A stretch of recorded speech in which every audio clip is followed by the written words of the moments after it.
Opie is here, and his show starts now.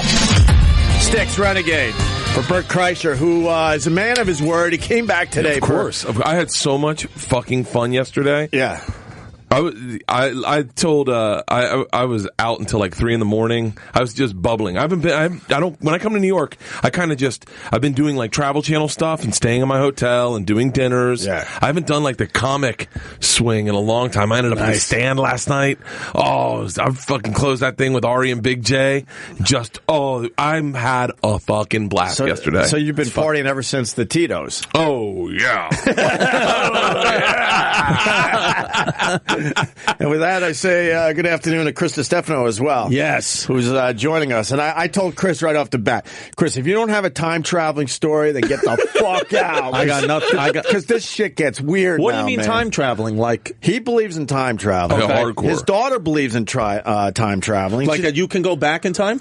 And back and forth. We can jump through the wormhole anywhere we want to go. I actually don't believe in death. I believe in time travel. Strong. Interesting. Yeah. So that's the jumping off point when you die? Oh, yeah. When you die, it's just time travel. I actually believe that you died a number of times. You've just time traveled out of that moment. Like, I was in a car crossing through MacDill in Florida when I was like, we were kids. I was probably 21. We were hammered. This girl was driving. She was younger.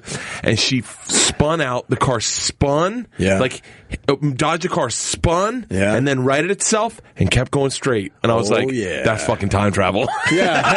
I died that day and I time traveled out of that moment. All right. That's great. That makes sense. That's fucking great. Julie Homan was the driver. Fucking Julie. And Chris, you didn't know that song, huh? I didn't know that song, but it started out great and it was fucking awesome. Yeah. I was trying to Shazam it, but I still got sauce on my fingers from my chicken sandwich. So my thumb kept slipping off and then it wouldn't unlock. That's a classic one, man. Yeah. That goes way back. Dude, that was a good one, man. Who You is like it? that? Sticks, Renegade. Oh. Sticks. Little Tommy Shaw action. Sticks defined. I don't know any Sticks. Oh, seriously? Well, the only time I've ever heard of the band Sticks is when Adam Sandler mentions it in the movie Big Daddy. Chris, how old are you? 32. I should know shit, Sticks. I'm 10 years older than you. Yeah, but I should know. There's guys 10 years younger than me that know. I never. He didn't grow up with I didn't grow rock, up with music. With rock. Nah. I didn't grow up with. I was in the car with my grandpa a lot, so I know a lot of Frank Sinatra and Connie Francis. Okay. Yeah. Yeah, but I don't know. So- I know the Beatles because my sister was cranking it in her room in between, being sad because, my mom might have done some things to her. I came in through the bathroom window. Oh, boy, was her room her escape from her stepmother. Really? Classic stepmother stuff. Yeah, man. Fucking stepmoms. She got it way worse than the rest of us. Oh, my daughter's stepmother's going to be cool. Yeah? Well, when I meet her. I haven't met her You yet. haven't met her yet? I introduce my wife as my first wife all the time. Nice. So wait, so your wife is not your kid's mom? No, she's my wife. I just introduced her as my first wife. Oh, I see. I go, this is my first wife. Yeah. This is my first wife. That's Yeah. great. Did you see the videos we posted? Dude, I watched the crying one, and I was howling laughing. I sent it to my wife, and she goes, it says Bert crying, and she goes, you did not watch The Time Traveler's Wife. I was like, yeah, I watched The Time Traveler's Wife. And you begged me not to. It was, but I had to go there, man. Touching. Someone told me I'm like a drug dealer. I'm like, come on, just let that. my favorite moment of the whole thing was that taste. because I know you in radio, like, and I know you, and I was like, and you were like, come on, let's do it. And in my head, I'm like, this is gonna get fucking weird, right? And because I know what's gonna happen, and so I look at Sherrod, and Sherrod's like, do it. Sherrod has no clue. Brothers are not cool with white dudes crying. If you look at that whole video, he just has his back to me, listening to me, just going, damn, Dude. Well, go ahead, Chris. I got to find something really funny. No, I was saying that's what he does, Opie. I remember one time, like 6 months ago, when he had pieces of animals in here to eat. Like you could eat like a bull dick or like a bull eye, and I was like, I don't want to eat. And he was like, what's the worst can happen? Just eat a bull eye. Yeah. So I took a bite out of it, threw up, had a mouth ulcer for a fucking month.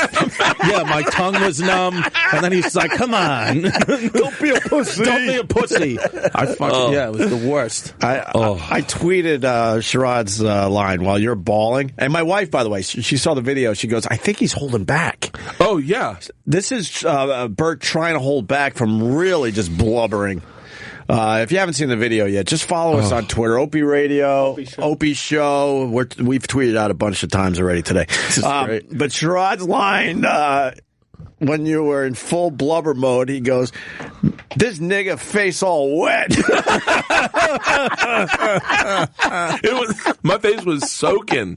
My cheeks were soaking. You know what? I'll be honest with you. I wanted to just point and laugh at you, but it was so serious. Oh. I'm like, I don't know how he's going to take it if I point and laugh at him right now as he's crying his eyes out. He might get up and try to hit me. This even beats, to me, this beats when Mike Bichetti cried at the end of Frosty the Snowman. I don't have a good video of that. But this is better. Yeah. What, Paul? Frosty the Snowman. Yeah, he cried. He gets upset at Frosty the Snowman. And he starts screaming at the magician. He gets really mad at the magician for fucking with Frosty. Yeah. Wait, are you serious? Fucking with Frosty. He's like, "This fucking prick." But you were here for that? No, I was listening to it in my car, though. Yeah, we sort of have. We might have a video. I just have to go back. No, but Bert's is better anyway. But that's the only thing I could compare it to. Yeah, Bert's in full out of his mind mode. I felt it coming on. Like when we were talking about it, I felt it coming on, and I was like, "Oh, this is going to be a bad one." Cause I'm like one of those guys that can get nostalgic real quick. Yeah. I get that. Like if I drive through Tallahassee, or if I went to my old Florida State with my kids, I'd cry. Yeah. Like little things. Like I want to take the girls to New York, and I want to bring them out, my daughters and my wife, and do like a tour of where we lived and our lives. Because my wife lived in New York for like 5 years. I lived here for 5 years, and just take them on a tour, and I'd cry all fucking day. You know why you would cry? Because your kids wouldn't give a fuck. My kids mock me when I cry. Yeah, but I mean, they would probably be like, "Whatever, Dad. Can I get back on my iPad?" You want them to be sentimental and care for you, but 10 and 12. Oh, older kids. I have a daughter. She's a year and a half. Oh, you got brand new, man. Fucking kills me though when I'm on the road and stuff. I just fucking miss her. Gets better. No, you just get dead inside. What are you talking about? That was going to happen. That's why I was crying over Time Traveler's Wife, because he feels like it's the life of a comedian. Yeah. It completely is. Yeah. If you watch that movie, you will find so many parallels in our life with that movie that I feel like she wrote it for a comic. Did you notice we left that part out of the video? What? I didn't give a fuck about the explanation. I just wanted to get to you crying. I've never seen this movie. Bert explained this. I got to watch this movie. You got to listen to the show on demand or whatever when we replay it, because Bert actually has a really good explanation why he gets so sad at this movie. Yeah. I blew all that off and said, let's get right to the crying. It makes sense. Dude, I'm telling you, now, I bet you though, if you didn't have daughters, you wouldn't. This is like a sensitive thing that happens when you have a daughter. Like my daughter, when I left, I was in Phoenix last weekend, and when I was packing my bag, I didn't see my daughter put one of her, clean diapers in the bag and in my suitcase. And then when I opened up the suitcase, when I got there, I saw that she had done it. I just fucking laid in my bed with her diaper and started to weep a little bit, because I was like, I just miss her so much. But I so I don't know. Dude, kids can cut you down. I mean, literally say things to you that you're just like, what the fuck is wrong with you? Right. Yeah.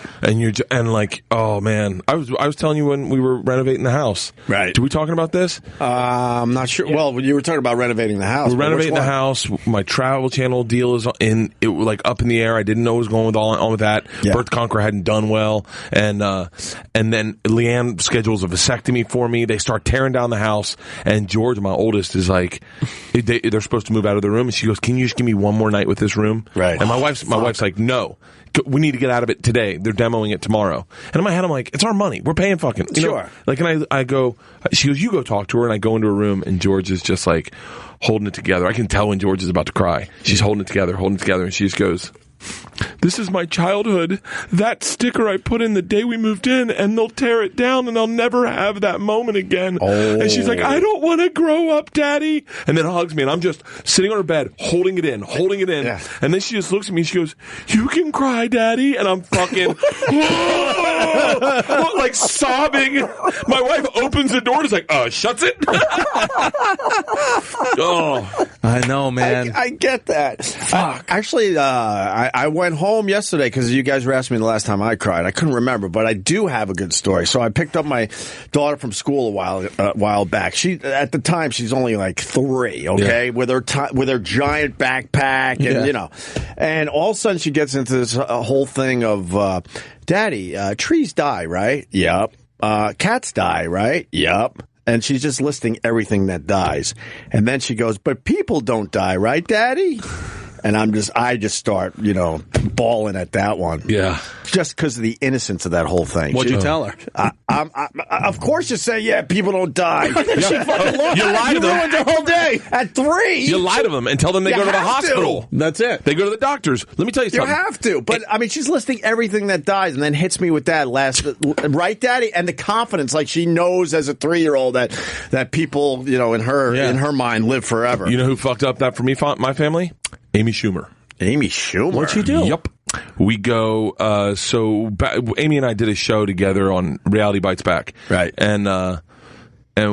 So my wife and Amy, my sisters and Amy are all really good friends. And so when we'd go out of town, we'd call Amy and say, hey, our house is available if you want to take meetings or something. This is when she was just broke. Right. Of course, she'd take it, stay out here, stay in our house, watch our animals, and then stay with my sisters, get high, have a good time. Nice. We had a hamster that needed shots.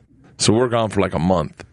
And we get back, and the hamster's in the cage, but there's a note on top of the cage just wrote, hamster's dead. Oh, my God. I think she gave it a shot and hit it in its spine and killed it. She killed your hamster? Hamster dead. That's all it says. The girls can't read. They're too young. Oh, my God. Hamster dead. So where was the hamster? It's just in the cage. Oh, my God. She's a terrible person. Yeah, she goes, hamster dead. So, I think she told Leanne before we were coming in, drop off the keys, but that's the note I see. Yeah. And so we go, I'm drunk because we just flew in. And so we go downstairs to bury the hamster. And my daughters are almost they're flippant. Yeah. They're like, yeah, not a big deal. Right. And they're making jokes. And Leanne's like, hey, guys, this is whatever princess's. Come on, we're burying princess. And they're like, it'll be fine. We'll see it again. Right. And Leanne's like, no, the hamster died, girls. And they're like, what does that mean? And they're like, died. Do you remember your fish? You remember how your fish died? They're like, no. Our fish is at the hospital with Grandma. And they're like, oh, Grandma's dead too. And they're like, Grandma's dead? Hold on, what's dead? They're like, you'll never see it again. And they're like, wait.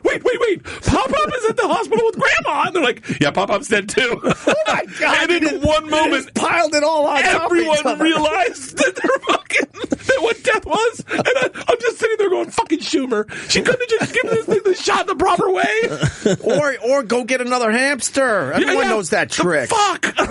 I got, if my wife's listening with the kids, please turn off the radio. Please turn off the radio. I got 2 dead hermit crabs, and I don't have the heart to tell the kids. Because, my daughter thinks, and all you have to do is paint their shells the same. Well, so, they went underground. And they went underground and never came up. They were shedding, but they both died underground. So I've been telling the kids that they're still underground shedding. And I'm still trying to figure out when I do the old switcheroo.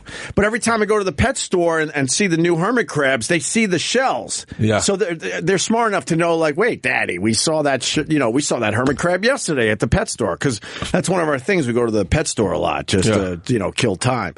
But I got 2 dead hermit crabs, and I have to switch them out. There's no fucking way I'm telling them they're dead. They got names and everything, and they talk about them. We've gone through so many Siamese fighting fish, probably 10 each. Yeah. There was one time where we got back from vacation, and Isla's Siamese fighting fish was dead, and Isla starts crying, and Georgia, in a weird way, started enjoying that hers is still alive. Oh, wow. And she's like, mine's still alive. and it's making it worse. And Isla's really crying. And Leanne's like, hey, a little respect, Georgia. And Georgia's like, what? She really, it's a weird, because I'm watching. She's like, what? Yeah. And we're like, Isla just lost her fish. Yeah. And she's like, it's okay. Mine's fine. And Isla's sobbing. So we all in the bathroom, we put Isla's in the toilet, and Isla goes, wait. This is Georgia's fish. Oh, shit. And Georgia goes, what? And then Georgia starts sobbing, and Allie goes, mine's alive! Mine's alive! And Georgia's there. This is not fair. That's what happens. Oh. Came back to you. See what you have to look forward to, Chris. You know what? You're in the easy stage, 1.5 years. You don't have to explain shit yet. But when you guys were talking about dead animals, I completely forgot that I did this. When I was 8th, maybe 9. And my cousin who lived downstairs, her rabbit died, okay? So my aunt wrapped the rabbit up and told me, she was like, can you go put the rabbit in the garbage can outside? Don't let your cousin Elena see it. She's going to come, she's going to come home and I don't want her, just do me a favor, put the rabbit in the garbage can. So I was like, okay. So I went to go put it in the garbage can. And then this is the thought I had. I was like, you know what though? This was my cousin Elena's rabbit. I feel like she should say goodbye to it. So, my Aunt Eileen. Oh, no. This is what I did. This is seriously what I did. This is what I really did. My Aunt Eileen went out somewhere. So I kept the rabbit in the corner. Yeah. And then I put it under my cousin Elena's pillow. The dead rabbit racked up in 4 Stop and Shop bags. How old were you? I was 9, so I knew what I kind of... How old was your cousin? 9. 9. So she went to bed that night and, tried to get comfortable, and the fucking dead rabbit was under her pillow. Like the Godfather. Yeah, and she wakes up next and all the blood's all over her. Yeah, she was like, what? What? They woke me up out of bed. They were like screaming at me. I was like, I was just trying to do something nice. And my mother's like, you put a dead animal underneath your cousin's pillow? And then I remember the next day, like her talking to my dad. My dad came to pick me up and they were talking about how they think I need to go see a child psychologist. But I didn't. That's twisted. But it was out of you were love. 9. But I'm just saying, like how Bert's daughter's like making fun of the dead fish. Like we don't realize, Dude, I had an iguana in college named Wilbury, after the traveling Wilburys. Nice. I got it a freshman year. My first junior year, we're living in this house. We have dogs. And apparently, my buddy's dog got a hold of the iguana and killed it. My buddy Obi just put it back in the cage and didn't say anything. And so I come in and I feel like I've killed it. And I'm like fucking really upset. I'm like, God damn it, I've had this pet for like 4 years. Right. So I'm like, I'm not gonna bury it. I'm just gonna cremate it. Cremated iguana at college? I had no clue how hot you have to make it to cremate it. I just rolled it up in newspaper. Oh my God. Like a joint. Giant joint. And put it in the fireplace and lit it on fire. And I just sat there and I was like, there we go. And then all of a sudden, the paper just kind of goes away. And you see this disfigured iguana. Its lips had curled up. Its fingers had curled back. Its tail was real tight. And it's like fluids bubbling out of it. And I'm just going, oh, this is bad. And so I tried to build a fire and it just won't burn. And I'm like, fuck. I'm like, I need to break it into smaller pieces. I fucking disfigured this animal that I loved so bad that I had to bury it. And then I'm like, why did I just bury it in the first place? How did you break it into smaller pieces? I just got a shovel. I'll cut it up and then I'll pile. Like I need to get the fluid out of it. I got to open it up. Oh my God! I just disfigured this animal so bad. This is your beloved pet. I had this thing from my freshman year. I take it out and it would sit on my shoulder and then I I remember there was a moment where and it was not funny at the time, but like his lips had curled back, and just fluids bubbling out of its eyes, and I was like, fuck, that is hilarious. And then I thought I had killed it, and then my buddy was like 2 days later, he's like, you over the death of Wilbury? And I was like, yeah. And he's like, yeah, just so you know, Hagen killed him. Right. And I was like, your dog fucking killed. I go, why would I felt shitty. I burned it to death. I disfigured it. And he was like, I knew you'd be upset. I didn't want to get the blame. How the fuck did the dog kill it? Just one good bite? I think because sometimes the iguanas could get out of the cage. It got so big that it could bump it out of the cage if it didn't have something on top of it. Right. And he was playing with it and he killed it, I guess, in its mouth. Well, how about, Mike Cannon, right? He's been on the show a couple times. One time he said that he was having a party, right? And he was his parents were on vacation, so he had all these people come over, and they were, putting beer in the dog bowl, getting it high, whatever. Wakes up the next morning, dog is dead. Dog is completely dead, like family pet. So he's like, oh shit. He's like, what am I going to do? What am I going to do? So his parents all of a sudden come home. They come home like early. He's like, what the fuck? He carries the dog outside, puts it up next to the tree, and backs the car up into the dog. to tell his dad to try to make it look like he accidentally killed the dog, and he backed up twice to do it twice. And listen to this: his dad was watching him back the car up into the dog the whole time from the window, and his dad comes over, he's like, "What the fuck are you doing to the dog?" And he was like, "I hit it with the car." He's like, "No, you didn't. I saw you lay the dead dog and run it over twice." And then he got sent to military school for a year. For a whole year, he got sent to military school. He backed up into the dog twice because he killed it with weed and beer the night before. Fucking lunatic, right? Oh, man. So great. Who is this guy? Mike Cannon. He's a great guy. He's been on Opie Show a couple of times. He's a comic. He's twisted. Twisted fucker. Mike is twisted. Yeah. He's fun though. Mike is all right. Well, you know Kurt Metzger. Oh, sure, yeah. So when I first started comedy, I worked the door at this place called the Boston Comedy Club, and I used to hang out with Big J and Kurt Metzger every fucking night. So one night. And Big J hated that Kurt Metzger had a cat. He hated that Metzger had a cat. He was like, and Kurt, for those of you who don't know, grew up a Jehovah's Witness. Yeah. Very sheltered, like just different. So, and then Jay's chick got pregnant, and he's like, man, you gotta get rid of the cat. And Kurt's like, no, I'm not getting rid of the cat. I love this cat. So finally they split up. They moved different places. I haven't seen Jay in a while. And I see Jay and I go, so will they move out? And he's like, yeah, they moved out. And I said, did Kurt find a place that could take a cat? And he goes, no. And he's really upset. He goes, no. And I go, what happened? He goes, Kurt just said he just let it go. I go, let it go? And he goes, yeah, in a story, he just let it go. I go, you can't let a cat go in a house cat. Right. Kurt's sheltered brain just opened the door. Was like, be free. You're gone. You're one of the earth now. It's probably got no claws. You can't let a house cat go in fucking Astoria. Yeah, it's my favorite. And Kurt's with those feral cats out there, it doesn't have a chance at all. It's a house cat, just like, what the fuck, man? Right. And then Kurt always goes, that's not how it happened. But Jay and I remember distinctly how it happened. That's how it happened. But Kurt liked the cat. Kurt loved the cat. So why would he get rid of his cat? So we had this visual of Kurt doing that, like from Annie when she wants the dog to get away, you stupid cat. Yeah. And the cat's just staring at him. He's like, no, I hate you. I hate you. Run away. Oh, I got to meet Mike Cannon. Mike Cannon's a great guy. That might be one of my favorite fucking stories I've ever heard. And he tells it like a fucking straight face.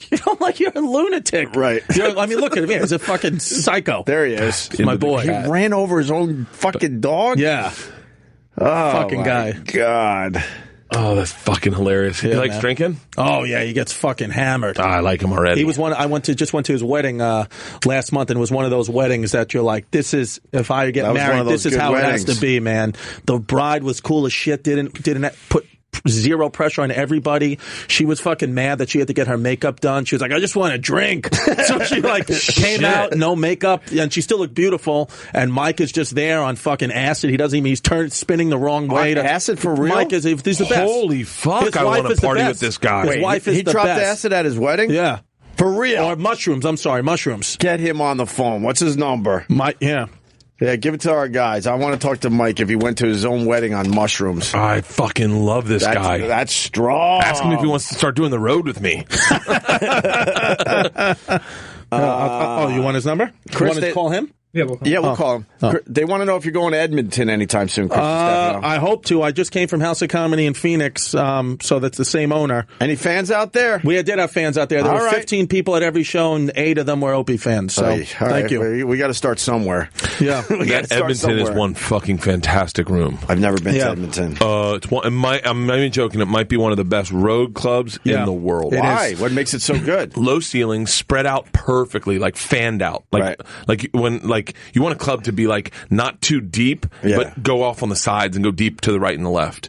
Just just low ceilings and thunderous. And man, you guys love low ceilings. Edmonton, that's the best. The people in Edmonton are fucking. They're like cool as shit. They're all hardworking, rich as fuck, love to party, big trucks, love toys. I love Edmonton. Why are they rich as fuck? Gas up there? Oil? Yeah. It's like the Texas of Canada. Ari called me. He goes, if you're going, bring 2 suitcases of shirts. I go, no, I bring a lot. And he goes, no, double what you're bringing. I was like, I'll be fine. I brought my normal order. I sold out of shirts before the late show Friday. Wow. What kind of shirts you got? Anything good? Go to my website. Well, BertBertBert.com. I got my machine shirt is...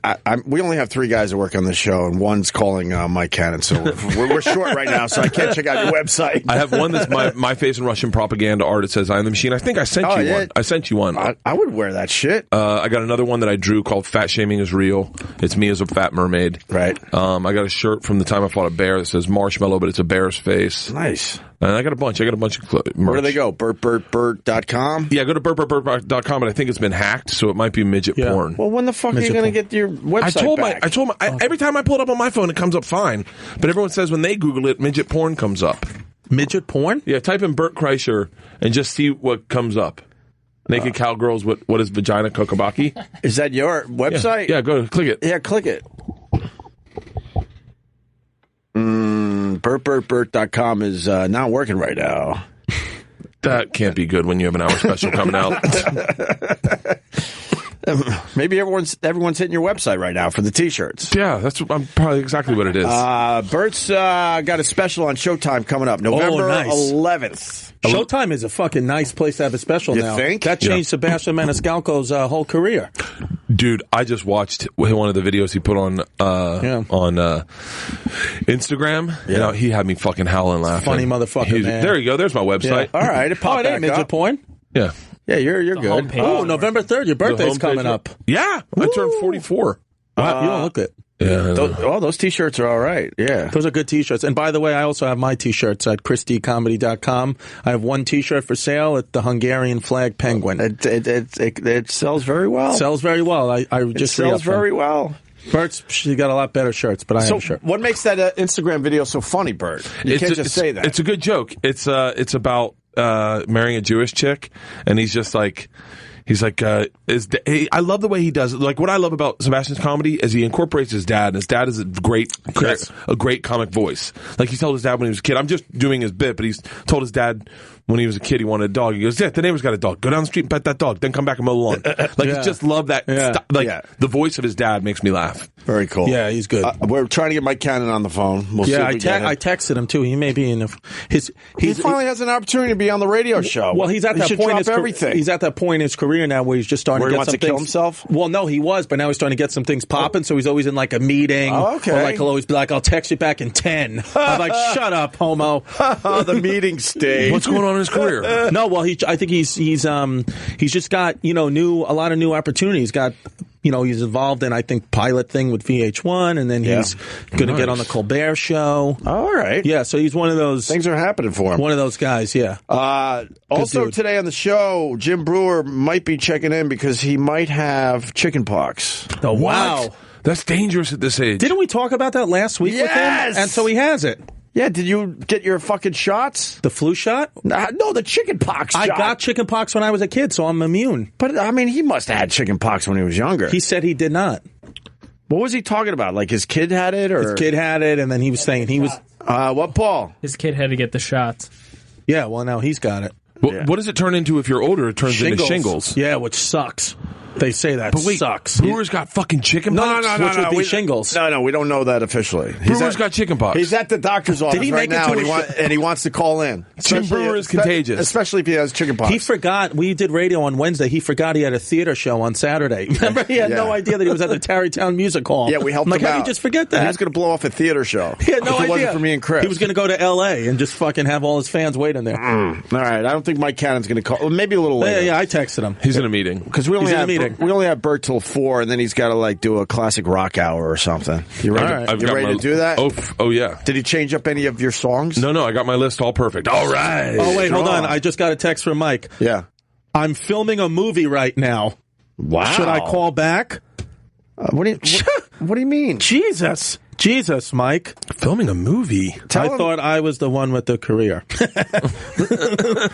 You're a fast texter. I can't text. Yeah, you text like it's an age thing because he texts like all the kids do with two hands. I'm a one-hand texter. My big fat stupid thumb getting in the way. Yeah, it's messing up my tweets and my text messages all the time. Yes. What are the odds you'd be wearing the exact same shirt in that picture and today? Oh, that was today. No, that was today. We forgot to talk about him. Buble, babe. All right, so I'm a huge Buble fan. So what are the odds you'd be wearing the same shirt? So we walk from upstairs where I have like an empty office, but I finally got chairs in there. Nothing else because I got to share the office with a whole bunch of fucking assholes. People that come up to New York for the day, they get this office. That's what they think of me these days. They give me an office that is a shared office with everybody else in the company. Yeah. So when they come to New York for a couple days, that's their office. So if they're not, if no one else is using this place, I get to go in there and hang out for a little while because I have nowhere else to hang out. I went over that last week. We don't have to do that again. So then we're coming downstairs and I see Buble. So I just scream out boobs. Yo, boobs! Yeah. And 3 people turn around and give me a horrendous, dirty look. Yeah. Really? Yeah, I don't know why. That's weird that you can't just recognize people in these hallways. I know. There's a weird energy it's around I call here. them boobs. But he loved it. When I went, then I said, you know what? I'm going to go take a picture with him. And that's when I went, faggot. Still haven't met you yet.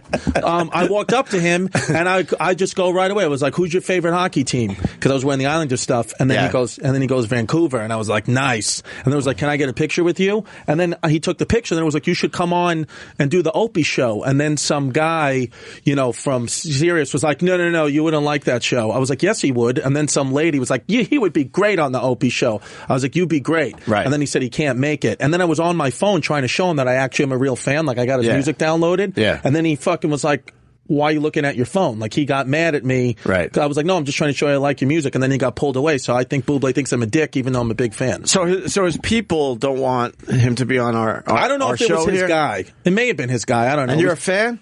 I love Buble. Dude, every time I go through a breakup, That it's means Pinot you're- Grigio and Michael Buble. That means That's how I you're- get through. That means you're a fan of the ST speech impediment. What's that? He's got a speech about it?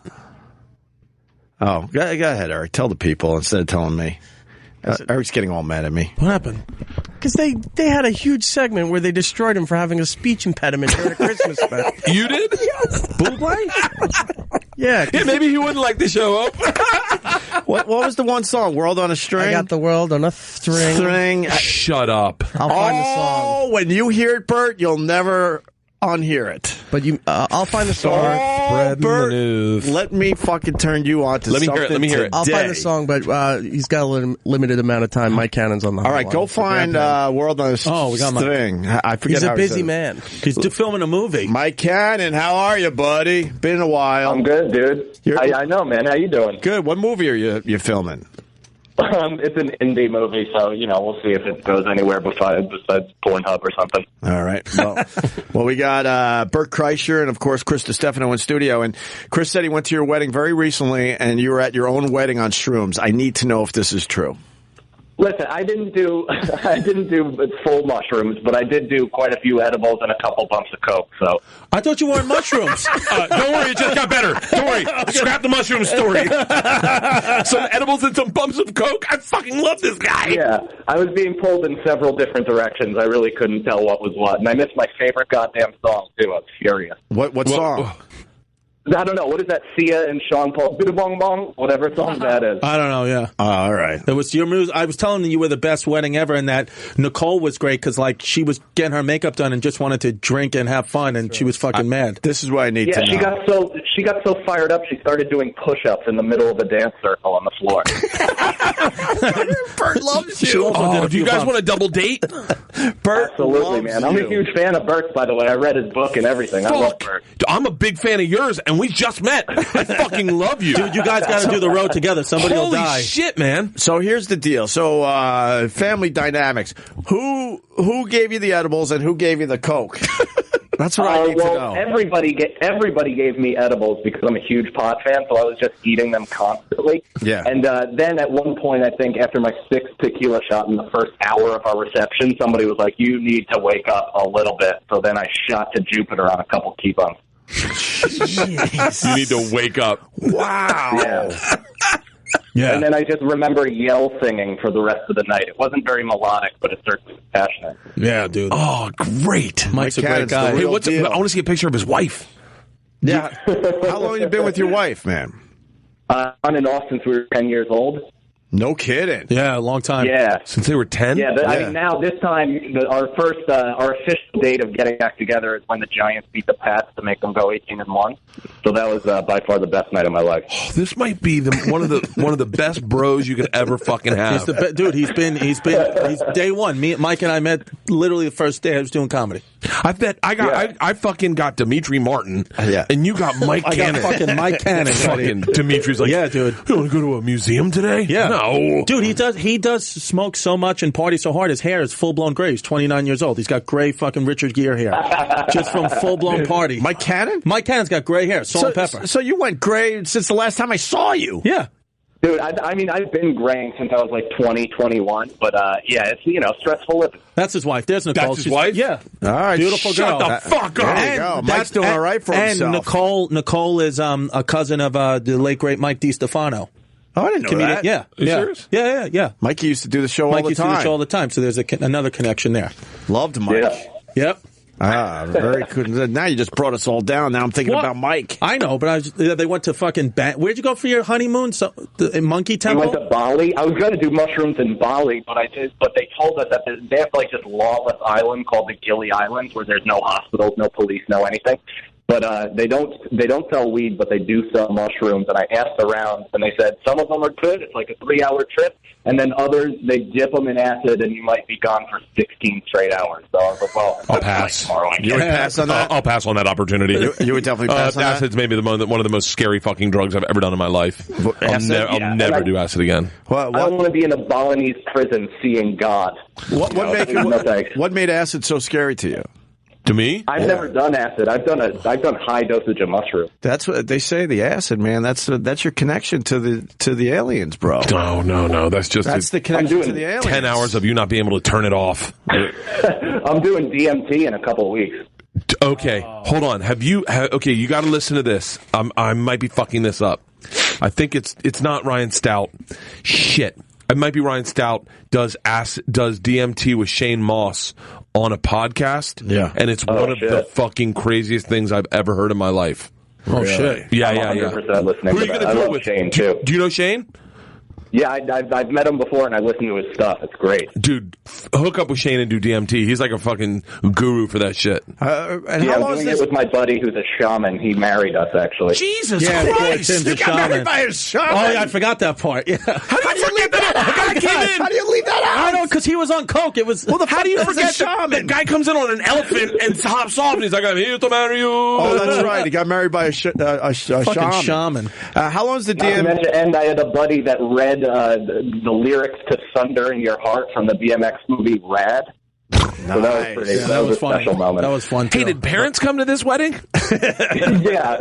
My wife's dad, who she doesn't necessarily even talk to all that much, wasn't the biggest fan. Yeah, he's a dick, that guy. I'll say that. Really? Yeah, he's a giant. He was just one of those guys that he was like, hey, like trying to like talk down to Mike, like you married my daughter. Let's just put things in perspective. Yeah, he's married to a guy that's on a bunch of edibles and doing coke, screaming at the top of his lungs. Who thought it was a good idea to have a shaman marry his daughter. This idiot's married my kid. We're going to Bali looking for mushrooms, Dad. Yeah. Welcome to the family, Mike. He just wanted to be like, I hope you know I've been fucking your daughter since she was 15. Like that should have been part of the best man speech. How sick is this, too, Mike? I've never been at a wedding where the best man did a speech. The maid of honor did a speech, and then an hour later, Mike, the fucking groom, did a speech. He did a 15-minute speech. On drugs. On drugs. Wow. To the family. It was a great wedding. And I made a reference to Nicole fingering my ass. That didn't land. But it was great, though. It didn't land. The comics we were dying, but her family was in shock. Well, I would imagine. Where did you grow up, Mike? They would be. What did you say? Where did you grow up? Rockland County, New York. Okay. You still doing that? Yeah, so podcast? right here, Levity Live. You still doing the podcast with the conspiracy guy? Inside the rabbit hole. No, we just ended that actually because that guy was a nightmare human being. So we're kind of regrouping, and me and the shaman are gonna do our own thing. All right. Yeah.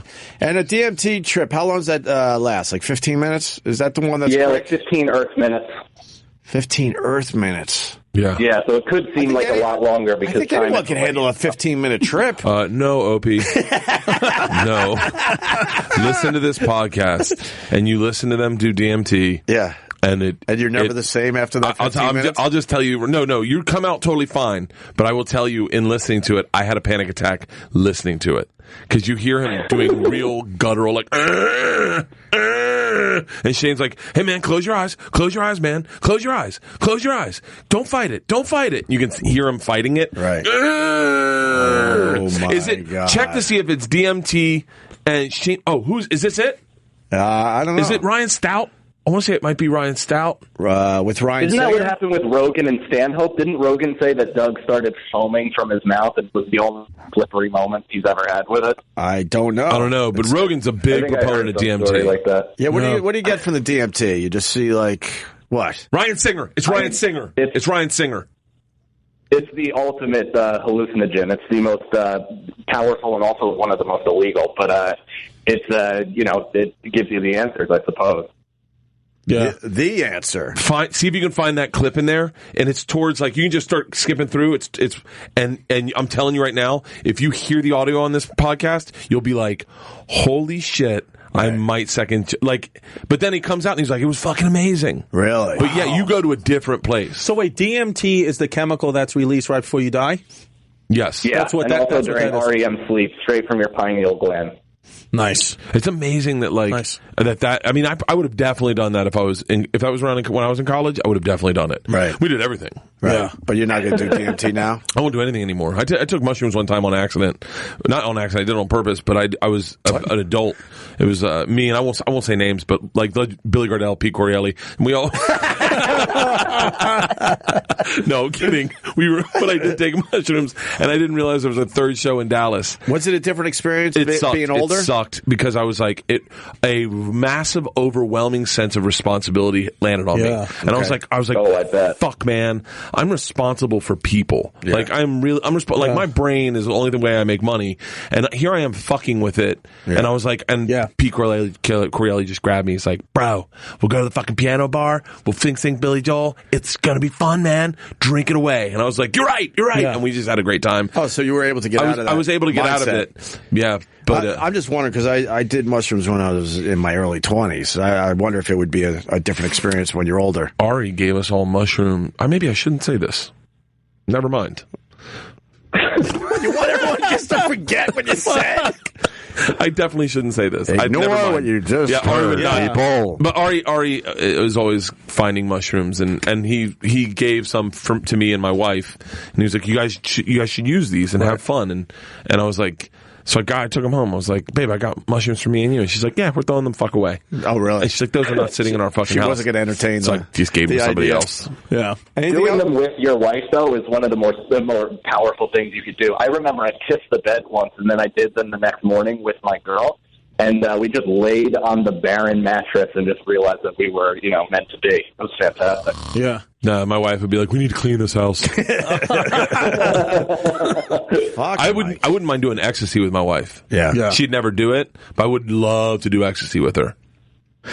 Yeah. See, I've never done a drug, but every girl I've ever been with has done a drug, and now I feel, because I have a kid, I can't do a drug until they're 18, so I feel fucking always left out of these conversations. Like, anytime Mike does mushrooms, because he, goes deep into the woods by himself and does mushrooms, I want to do that shit.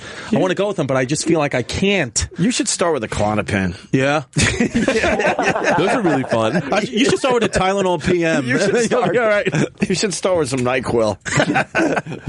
Mike, what part I actually got to get back to this thing. Oh, Mike, you're a big star. All right, send me dick pics later. Hey, Mike, the offer's open to both of you guys. If you're ever in L.A. and you want to do my podcast, please, please, please. It's an open invite. I'll be in L.A. November 9th to the 23rd. Give him my number. I will. I'll give it to him. All right. I just met Michael Buble, by the way. I met Michael Buble, so you know what, that fucking dream just came true. You know about him and me. Oh, my God. Did you breathe Pinot in his face? Yes, I did. Pinot Grigio and Michael Buble. Christ. He fucking knows. My boy, that's how I get through every breakup. You really like him. Dude, all I do is rip Sutter Home and listen to Still Haven't Met You Yet. Sutter Home? Oh, my God. That's what I do.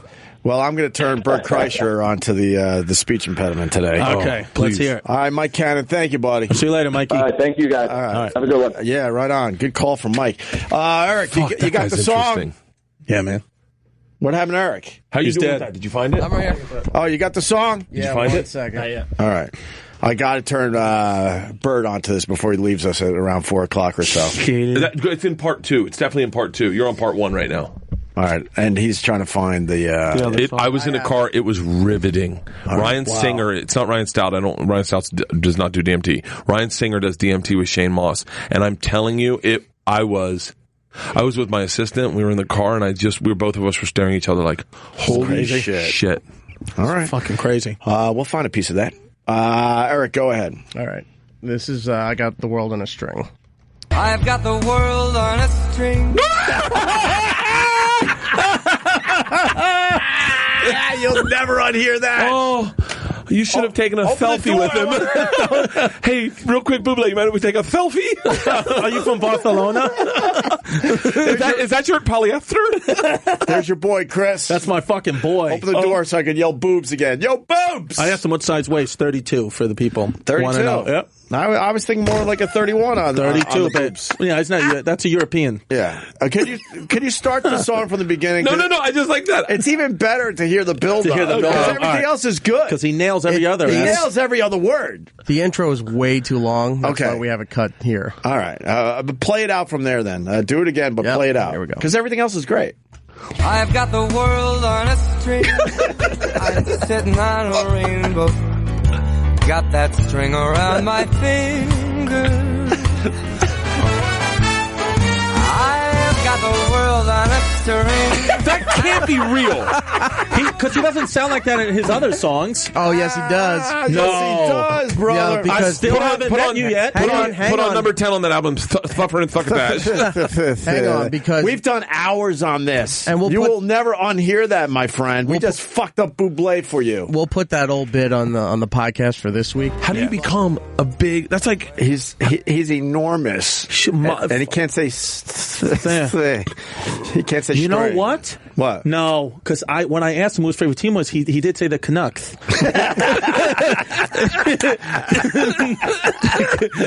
Vancouver Canucks. Can you do the string one again, please? I've got the world on a string. So funny. I'm sitting on a rainbow. Fucking Got boobs. that string around my finger. This is sadly going to be in my rotation. This will cheer me up every time I hear I'm it. telling you, it's Do the you do karaoke? Yeah, I do karaoke. You should do it this way now. Really? Yeah. That would be great. Got the world on a string. I always do Creed. Why did you pick that song to sing? Creed? No, Oh. I'm just saying that song by Buble. He can sing anything. How about you avoid saying string? I got the world on a piece of rope.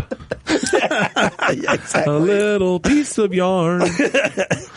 Thread. He would probably have a tough time with thread too, right? Thread. Yes, But it's more S's. I can't believe that. Oh, I'm so happy I turned you on to that. Oh, yeah. That's going to cheer me up. I didn't know that. Oh, yeah. Fuck. And does that fuck you up?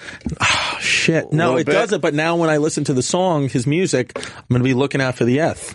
I can't believe that you because I nurse a breakup very differently than you. Mm-hmm. Mine is very specific. My wife dumped me after dating for 4 months. Okay. And I was fucking destroyed. And what I did is I took my mattress off my bed. I moved it into my closet. Right. I brought a TV and a VCR. That's how long. No, it was a DVD player into the closet as well. Shut the door, and I needed cave time. When an animal gets wounded, it goes to a cave to be like, Right. I'm gonna be okay. Right. And To recuperate. yeah, to recuperate. Nah, dude. Bunch With of me- beer, bunch of NyQuil, and Fight Club. No, me, it's Buble, it's Michael Buble, it's Pinot Grigio or White Zinfandel, some type of Sutter Home product, or Carlo Rossi, and then a lot of peanut butter and jelly sandwiches. Nice. That's what I do. I got the sweets. I can handle the peanut butter and Oh, jelly you know what it is? I sandwiches. think because that's what my mom. I really think it comes from my mom. I was a single mom, and every time I would be coming up the stairs, my mom would have a boyfriend. If I saw 2 or 3 polished off bottles of Pinot Grigio, White Zinfandel, I knew she was going through a problem. So then I think that's what I associate with now. When I'm going through a problem, I go right to the wine because that's what I saw my mother do. She was always be on the phone with her friend Barbara, talking about why George is a piece of shit. Good God. Did you find that DMT? God, All right, we're trying. Are you close? Sitting there and sniffing like the whole time. You don't hear Shane going, "Open your eyes, close your eyes, man, close your eyes." We got a guy that did DMT like a few weeks ago. Nick, sick. Nick in Denver. Go ahead, Nick. Hey, what's up, guys? I'm glad you're in the afternoon. Hope you guys are killing it. Oh, thanks, man. I did it for the first time. It actually wasn't a couple weeks ago. It was back July 8th. And, man, it was crazy. My buddy's a glass blower. So we were looking up online, like, the proper way to do it to actually blast off and lose your shit. And he made a meth pipe.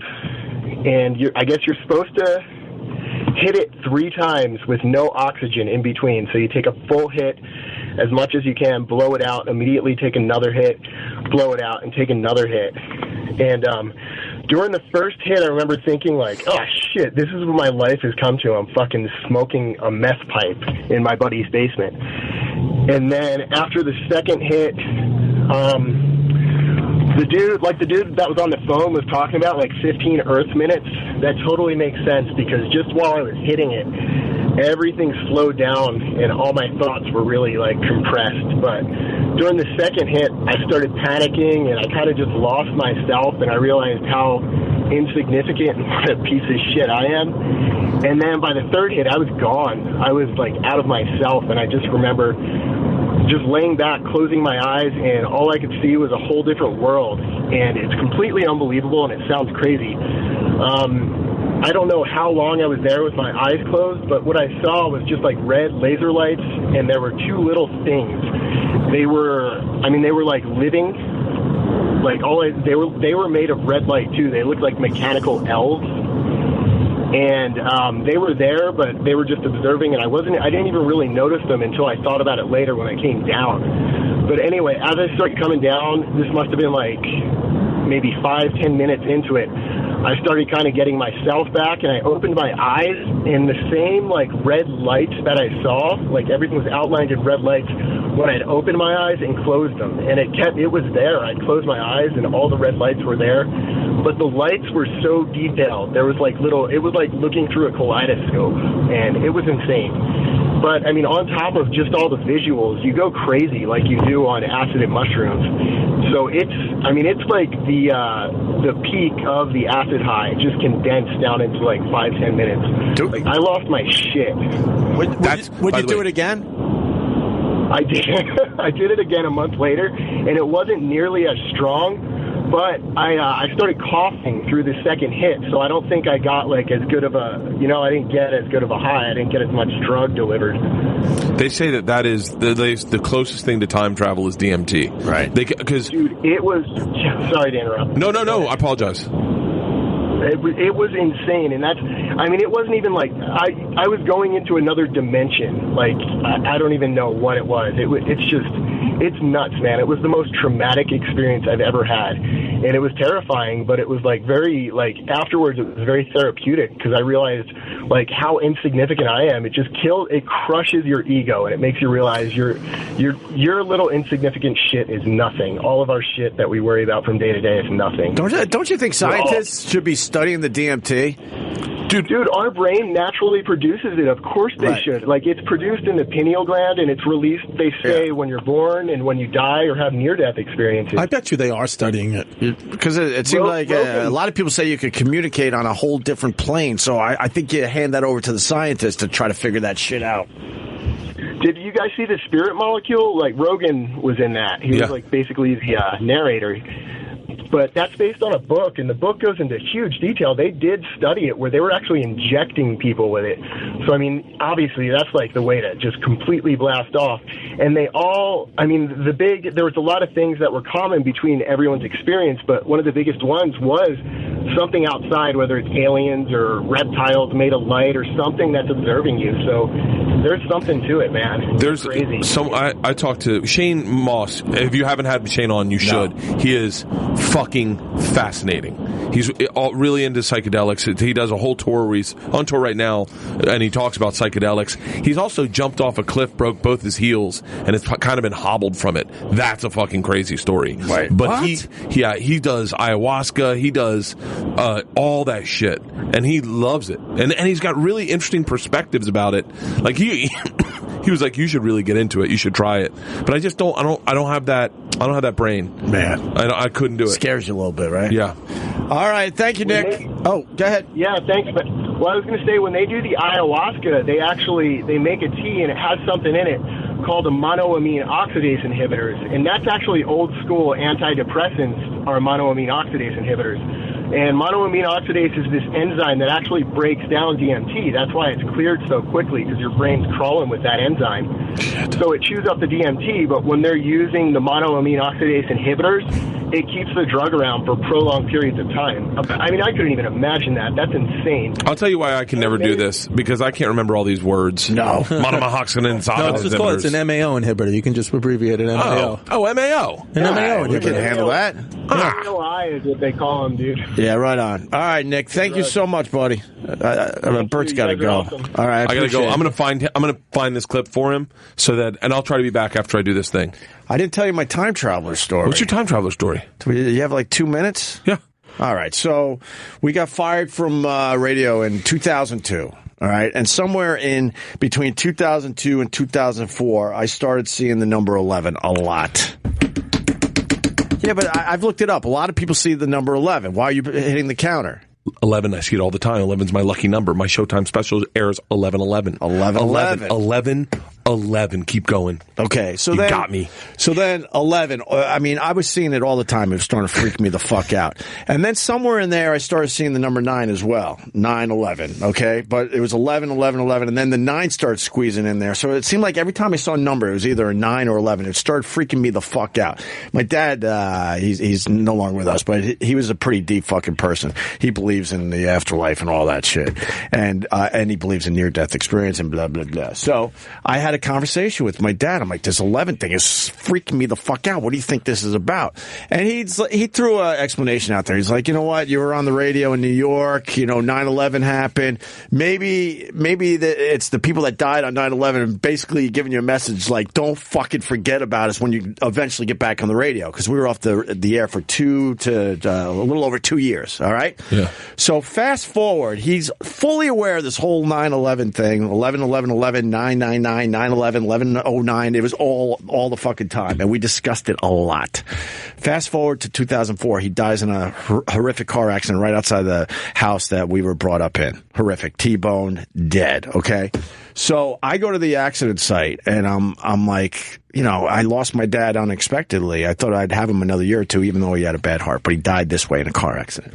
So I'm at the crash scene, and there's all shit still all over the place, because they don't clean up everything. They clean up the big parts, but they don't clean up the little pieces of the car and stuff, right? And I'm sitting there on the side of the road, and I go, man, just give me a sign, man. Give me a sign that you're all right. Give me a sign, something, because I never got to say goodbye to him, which kills me to this day. So I'm looking around, I'm like, just give me a sign, anything. Maybe something fell out of the car. I don't know, I see a little piece of paper. I got this piece of paper. I can prove this. And I'm like, what is this? So I turn it over. It's like maybe 2 stamps that big. I turn it over, and it says 911 exit check. Really? Wow. What the fuck are the odds of? Obviously, I think it was like a coat check. Yeah. But it was 911 exit check at the accident site. Freaked me the fuck out, but also made me, smile inside. Like, that he's okay. Yeah. Well, I don't know what I believe, to be honest with you. I think it's far-fetched, but it's pretty fucked up. But I'm at the accident site going, please, show me a sign. And I'm looking. It's the only thing that I pick up. Everything else is just garbage. It's just trash. It's pieces of, of the car and whatnot. That's fucking I sick. turned the fucking thing over. 911 exit check. That's all it fucking said. Oh, fuck. Well, I believe, like... You believe that shit? Well, I got into it when I was 17, I had to get, pried out of a car. I got destroyed in a car. I didn't get hurt, actually, but my grandpa had died a year before, and he had this very specific smell, my grandpa. He just was one of those guys, but it was his smell. It was and we would talk about it constantly, oh, that's Pop's smell. Yeah. Pops. We smell you coming. It was a joke amongst our family. And when I got into that accident, the firemen said, they were like, when you when we showed up to this, we fully expected you were dead inside this car. So they pull me out, and I swear, as soon as the car hit and the airbag deployed, that smell of my grandpa was everywhere. It was on my clothes. Get the it was fuck out of here. I swear it was on every. I want one of these. To the point of where my mom, of course, rushes to the scene. I didn't even go to the hospital. Yeah. But she said, "You smell just like Poppy. You smell just like Poppy." And I was like, on. "I know." I was like, "I think it's the airbag stuff." Right. And then as time went by, I was like, "That was him protecting me," because the fireman. Because you're in the moment, you don't even know. But the fireman said, "He's like, we thought we were guaranteed you were dead." It turns out his grandfather just worked at an airbag department. He just made airbags. That's what it was. Yeah.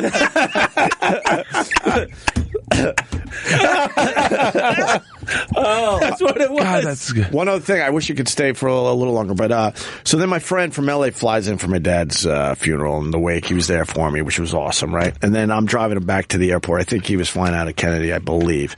And we're flying down the road, and I see like two smokestacks in the distance. And now I'm joking. I'm like, Jay, there's the 11 again, Yeah. But then we went into, what the fuck is this 11, the 9? I told him about the exit check thing. I saw at the accident site.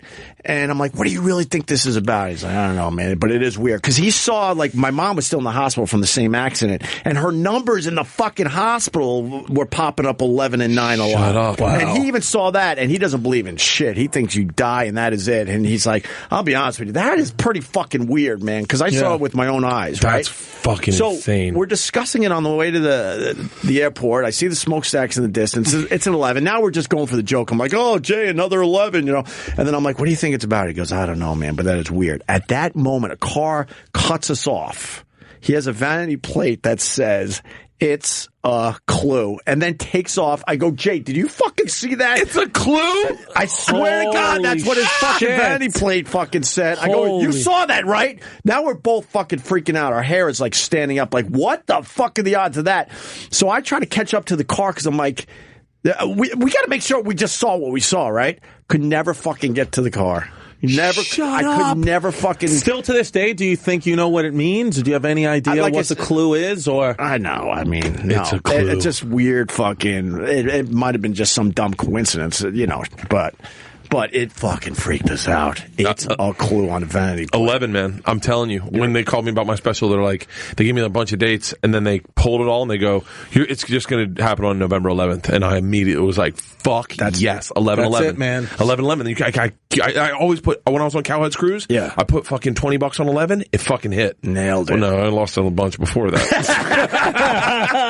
Look, they're outside the studio. They got to drag you out of here, which sucks. But we're not going to forget, 11/11 is Bert Kreischer's 11, special man. Especially not now. Yeah. God damn, that's perfect. All right, I'm going to try to sneak back in. Are you going to try to come back in before you're unmasked with Ron Bennington at 5 o'clock? You guys are taping that, right? Yep.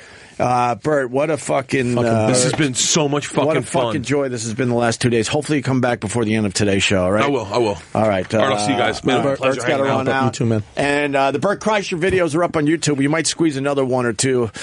Can I see my jackets in here? Yeah, you can just leave everything. But go to the YouTube channel, Opie Radio. It's the big push to 100,000 subscribers on my YouTube channel. We're getting there. Gotta make it. There's some great videos up there right now. The Bert Kreischer shit. That's great. Him crying yesterday is just unbelievable.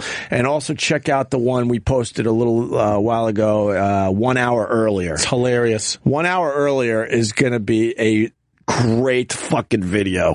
I'll put it on Facebook and everything else later, but basically it's Bert Kreischer singing Bon Jovi with his shirt off, and then you just wait for it. Just wait for it. Fucking Bert. I promise you will laugh at that one, okay?